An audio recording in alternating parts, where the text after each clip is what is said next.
조선시대 당대 최고의 부자라고 알려진 공주. 의혜공주는 조선 제11대 왕인 중종의 자녀로 어머니는 중종의 계비이자 명종의 생모인 문정왕후였습니다. 그녀는 중종과 문정왕후 사이에 첫째로 태어나 많은 사랑을 받게 되고 1531년 11세가 되던 해 춘천부사 한승건의 아들인 청원이 한경록과 혼인을 하게 됩니다. 이러한 의혜공주와 한경록은 숫장수와 혼인한 공주라는 설화의 주인공들로 지금까지도 이 내용이 전해지고 있습니다. 설화의 내용은 이렇습니다. 연성군의 폭정을 바로잡고자 왕위에 오른 중종이 모처럼 11명의 딸들과 한가롭게 얘기를 나누게 되었습니다. 중종은 누구 덕에 이렇게 호의호식하며 지내는지 물었고 다른 공주들은 모두 아버지의 덕이라고 대답했습니다. 그러나 의혜공주만이 사람은 자기 쌓은 업보대로 살아가는 것인데 어찌 아버지의 덕이라고 할 수 있냐고 반박하였고, 이를 괘씸하게 여긴 중종은 이튿날 새벽 동대문을 열 때 제일 먼저 들어오는 자에게 의혜공주를 시집 보내라고 명하게 됩니다. 한편 달학원에 살면서 숯을 구워 한양에 내다 팔던 한경록은 타고난 성품이 부지런하고 성실하여 늘 동대문이 열리면 첫 번째로 장안에 들어왔습니다. 중종이 지정한 그날에도 한경록은 첫 번째로 동대문을 통과하였고 결국 의혜공주는 한경록에게 시집을 가게 됩니다. 가난한 숫장수에게 시집을 갔지만 그래도 의혜공주는 아버지와 남편을 원망하지 않고 알뜰히 살았습니다.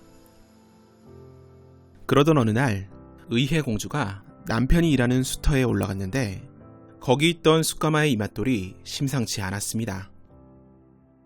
자세히 보니 황금덩어리였고 놀란 의혜공주가 이것이 무엇이냐고 묻자 한경록은 대수롭지 않게 몇 해 전에 숯가마를 수리할 때 가져온 돌이라고만 했습니다. 그제서야 의혜공주가 이것이 황금덩어리라고 알려주었고 공주와 한경록은 황금덩어리를 팔아 논밭을 마련하고 열심히 농사지어 큰 부자가 되었다고 전해집니다. 하지만 이러한 설화와 미담이 전해지는 의혜공주와 한경록의 실제 삶은 달랐습니다. 공주는 결혼 이전부터 사자와 관련하여 여러 잡음이 있었습니다.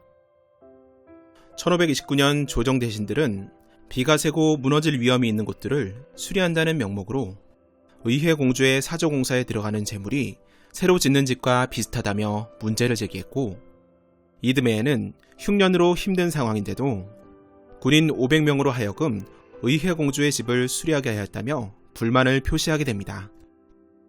그리고 공주가 시집을 간 해인 1531년에는 그녀의 집을 채색하기 위해 많은 물건들을 사들이면서 큰 폐단이 발생하고 있다고 지적하게 됩니다. 이렇게 의혜공주는 중종의 사랑 속에 어려서부터 조정에서 문제를 제기할 만큼 많은 혜택을 받고 자라게 됩니다. 하지만 이에 만족하지 못한 의혜공주와 부마 한경록은 여러 비행을 일으켜서 종종 문제가 됩니다. 1541년 한경록은 정순옹조의 부마인 여성위 송인과 함께 시장의 장사치들과 어울리며 불의한 일을 많이 하여 여론이 좋지 않다는 상소가 올라오게 됩니다. 권력을 이용하여 전답, 가옥, 노비, 물화와 같은 것들을 처리하면서 이득을 챙기고 있다는 내용이었습니다. 이에 대한 처벌을 요구하는 상소가 계속해서 올라왔으나 중종은 어린 부마들이라 사리 분별을 못해서 벌인 일들이고 종들의 말만 듣고는 죄를 다스리기 어렵다면서 아무런 처벌을 하지 않았습니다. 또한 1543년 9월 사원부에서는 한경록이 목욕을 핑계로 강원도 고성에 내려가는 바람에 지나가는 고을들이 그를 맞이하고 배웅하느라 고생이 많으니 돌아오게 하라는 요청을 하게 됩니다. 이에 대해서도 중종은 처음에는 이를 묵살하였으나 계속해서 지방마다 상소가 올라오자 곧 돌아오게 합니다. 물론 이때에도 중종은 처벌을 요구하는 사원부의 요청을 듣지 않았습니다. 이렇듯 중종 때의 의혜공주와 한경록은 화려한 가옥, 사적인 이득과 같은 사생활 문제를 종종 일으키게 됩니다. 이후 1544년 12월 의해공주의 아버지인 중종이 승하하게 되고 그녀의 이복 형제인 인종이 조선의 제12대왕으로 즉위하게 됩니다. 하지만 인종은 왕위에 오른 지 8개월 만에 세상을 떠나게 되고 1545년 7월 친동생 명종이 왕위에 오르게 됩니다. 하지만 당시 명종은 12세라는 어린 나이였기에 명종을 대신하여 어머니인 대왕대비 문정왕후가 수렴 청정을 하게 됩니다. 이 일은 인종에서 명종으로의 단순한 왕권 교체뿐만 아니라 인종을 지지하던 대윤에서 명종을 지지하던 소윤으로의 정권 교체를 의미하는 것이기도 했습니다. 이렇게 명종이 왕위에 오르고 채 2달도 되지 않아 대왕대비 문정왕후의 밀지를 받은 윤원영은 명종의 왕권을 굳히기 위해 대신 이기와 의해공주의 부마인 한경록 등과 함께 유림을 비롯한 대윤 일파의 대부분을 영모죄로 몰아서 숙청하는 을사사화를 일으킵니다.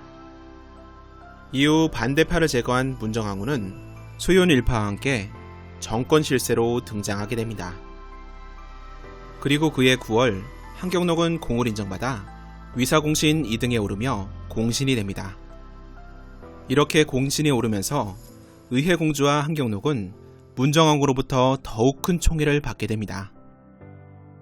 문정왕후는 딸 의해공주의 집을 자주 방문하였으며 명종 또한 누나가 병이 들거나 하는 경우에 자주 문병을 왔습니다.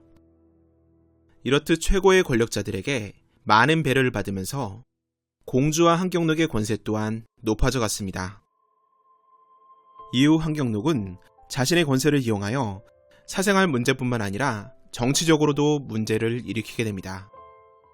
그는 조정 대신들에게도 무례함을 일삼았고 임의로 백성을 잡아 가뒀을 뿐만 아니라 공이 있는 부마라는 지위를 이용하여 뇌물을 수수하거나 인사 문제에도 관여했습니다.